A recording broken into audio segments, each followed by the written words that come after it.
Hello, everyone. I felt compelled to share this conversation, so to speak, with you guys.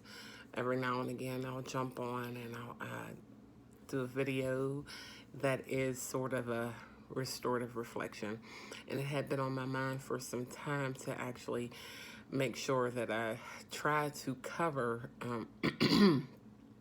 the restorative piece of what's happening in the world and the whole shift in everything since the death of George Floyd. And I just watched a video of a young lady who explained racism and the difference between the protesters, the rioters, and the looters, and at this point of the game. And she broke down really well. I tried to save it. I wanted to forward it, and I was just a little bit overwhelmed. I couldn't figure it out.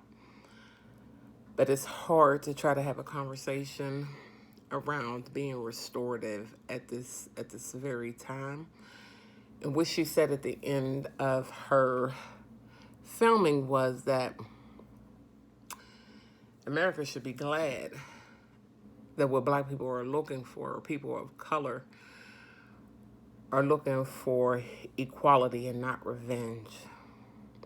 It's a heavy statement, very, to be a person of color at this point.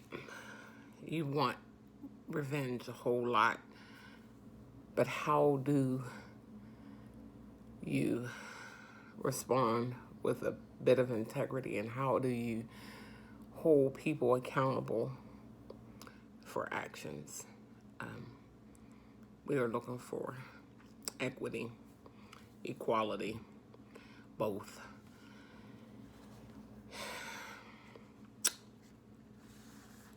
I'm not telling anyone to do anything that they're uncomfortable with doing, or what doesn't sit right with them, but I still stand on my word of being restorative, even in the most challenging times. The goal is to be held accountable, and not to be punitive.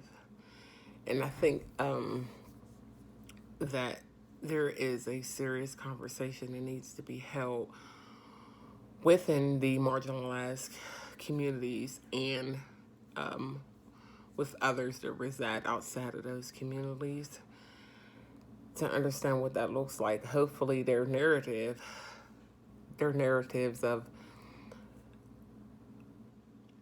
the marginalized are similar.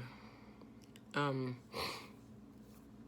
a little emotional right now, but I felt like I needed to capture exactly when you'll get challenged with still standing on your word, still understanding, still knowing that it's not making you weaker. It's not saying that you're allowing people to walk over you or a system to take advantage of you, but to be held accountable. I do not wish to kneel on someone's neck because that's what was done to that man. I do wish, however, to completely dismantle it, and anyone who stands for it, that's accountability. And I always say this, just because we're not using the same weapon doesn't mean we're not fighting the same fight. And when she broke down the difference between a protester, a rioter, and a looter, there is a need for different positions every time you are at war.